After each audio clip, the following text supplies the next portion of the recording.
All right.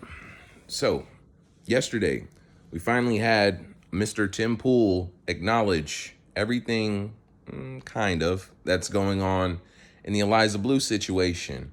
And he had his own words to explain why he had been behaving the way that he was.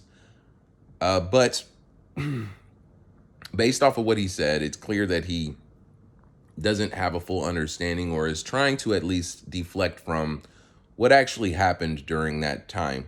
And I am going to go ahead and give my 2 cents on what his response was. Because basically he started off by saying that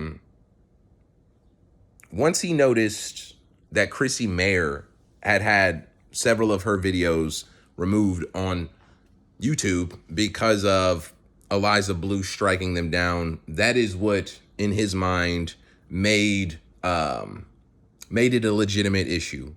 Because, and it's funny that he brings this up, Chrissy Mayer is somebody who he's had on the show a few times, and all of a sudden, I guess that makes her somebody or somebody of importance. Even though this same guy has already told us that just because people come on the show doesn't mean they're important or that he wants to talk to them. He doesn't book them. That's actually the excuse that he uses in the Eliza Bleu anecdote that he gives. So, yeah, which one, guy? Which one is it? Are they important or are they not important? He then goes on to say that this outright abuse of power and authority that has been happening on these social media sites or media sites just in totality, because I don't know if we would call YouTube social media, even though it really is. Most media is social and interactive these days. That's what people like. But he was saying that, this is what legitimized it to him, seeing Chrissy Mayer, even though these things have been happening to other people. Unbeknownst to him, or maybe just unconsciously, or maybe he's blatantly saying that the other people who it had been happening to were not important. Okay. So he says that once he noticed this, he wanted to further, first thing he did was after Jeremy apologized to him, which I don't think Jeremy should have done, but that's not my place to make the decision for Jeremy. He's a big boy, as you can tell. He's a very big boy, el gordo. Eh? Take a hike or two or jog. Hey, just a suggestion. But yeah, they, kissed and made up like the e-girls that they both are. Because from now moving forward, they are both e-girls.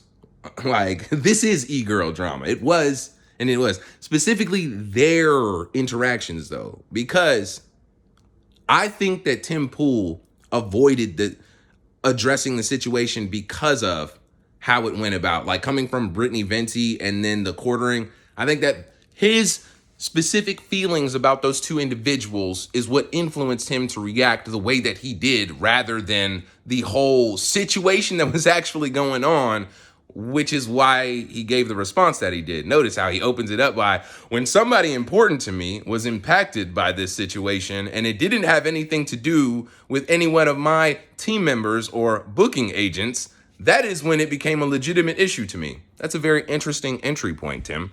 But let me carry on. He then goes on to say that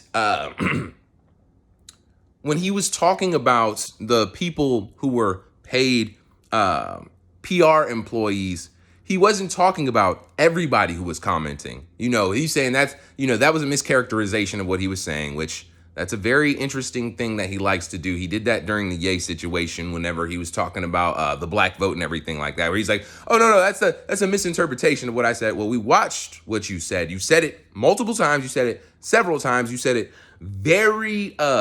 very much as a blanket statement, saying that all of the people who were doing this were paid in a PR attack to gain attention for Eliza Bleu. You very much did not make it seem like it was only 50 people, because if it was 50 people out of the thousands that were commenting, why would you pay attention to that? Why would that be what you identify? How does that make sense? I have thousands of comments of people telling me, giving laundry lists, very long lists of what is going on in the issues, but I'm choosing to acknowledge, I'm taking the time on my platform, the platform that everybody is begging me to talk about it. I'm talking about 50 paid PR bot accounts or sock puppets? Huh? What about all the other stuff? Like, what about me? Like me, like I'm not like, what about me? Because I'm so important, but I'm saying, what about me? As in, I represent a real human being who has not only been making videos talking about this situation, but in the comment sections, giving my thoughts and opinions on why this was important from the very start of it. That discounted thousands of me, not just me, but thousands of me and what I represent, which is what Tim Pool was based off of. Like his account, like his channel, the subscribers, they're people like me. They're not PR bots. And those same people, who very well may also be with the quartering, are the people who are asking you about the issue. And I understood all people who didn't fully get the issue or didn't care, didn't want to go into it because they didn't maybe know the depths of like the things that she said and the positions of power that she can be placed in that would be very dangerous for people who would be underneath of her control. A lot of people couldn't see through the veneer of this appearing like internet drama. And I get that. I'm glad that we're finally there, but it's a little late. And I'll be honest with you, the reasoning that Tim's given is not good enough. And it might be because he's oblivious in certain aspects. Okay. You know, because the understandings of like political workings and all of those things that he reports on when he reads and analyzes an article in front of him and says, oh, I need to tell people about that, is very different than the process of understanding and communicating and working with a group of people and saying, oh, okay, you know, taking advice from other people. And I'm not going to be like, I'm not a astrologist or anything. I'm not into astrology that much, but it's one of those things where like, I'm not fully head over heels. I don't pay too much attention to it, but I've seen enough to say, oh, there may be some kind of weird merit to, you know, this line of thinking. Well, I'm a Pisces and he's a Pisces. And I know one thing about us Pisces is that we are rather stubborn when it comes to criticism from people we don't hold any regard or pay any heed to. So I can understand that from that aspect. Not saying that is the sole contributing factor or even that has anything at all to it, but it is something that I've noticed. Kevin Samuels was also a Pisces. So, you know, there's a few other people, but not going to go that way. Keeping it focused on Tim and what he said there. He really ignored a lot of the censorship aspect of it that we had been having a problem with from the beginning. And the people who were on the show with him, the Tower Defense, whatever they were, you know, the one guy who was wearing the black shirt. I don't know their names because I only saw this in a clip. I did not watch the full Timcast episode. I only watched his response. Was, you know, they were kind of blowing it over like, yeah, all the other stuff, I wasn't interested in that because it was nonsense. Like there were two separate issues going on between drama and then the actual underlying censorship issue. But the thing is that it was always one and the same from the beginning. And I had a conversation with my girlfriend last night where I was asking her, because I was telling her about the whole thing that was going on. I was like, you never watch me watching any type of like Real Housewives or any drama, pure drama fueled content. I'm not that into that. I like watch fight compilations. That's something because that's like interesting. But like as far as people arguing or being catty, you know, I don't even watch that many women on YouTube, to be honest with you. It just because it's not what you know, like if they make content that appeals to me, I'll watch it. But like, it's just, yeah, of course, it's like my algorithm doesn't even give me most women most of the time. But I say all that to say that. So I was talking to my girlfriend. I'm like, yo, so you know, it's out of character for me to even care about some internet drama type stuff. So I was really evaluating in my head, like, the gaslighting almost had, like, not really almost had me question, but I was just like sitting here like, am I blind? Like, am I crazy? Like, do other people see this? But I've been watching other YouTube commentators talk about this and they've been saying very similar things. So I'm like, that at least keeps me a little sane. Not to say that if I didn't have other people telling me that I wouldn't just hold in my own beliefs, because I do that all the time.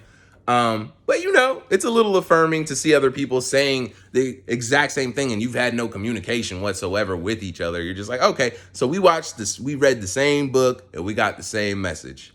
Cool. Glad to know. Doesn't mean that everybody will, but at least I'm not completely shooting off in this direction. So yeah, Tim has a little bit more explaining to do. I don't care about him and the quartering making up. I've never cared about any personal relationships between any of these people. It's always been about the truth. It's always been about the censorship. It's always been about what's really going on.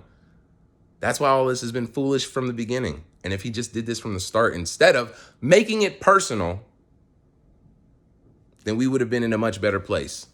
Now, after everything that I've said, I'm going to bring it back to what I said earlier about the reason that he didn't address this is ironically more about personal drama between him, the quartering, Cassandra, and Brittany Venti than it ever was about the topical issue.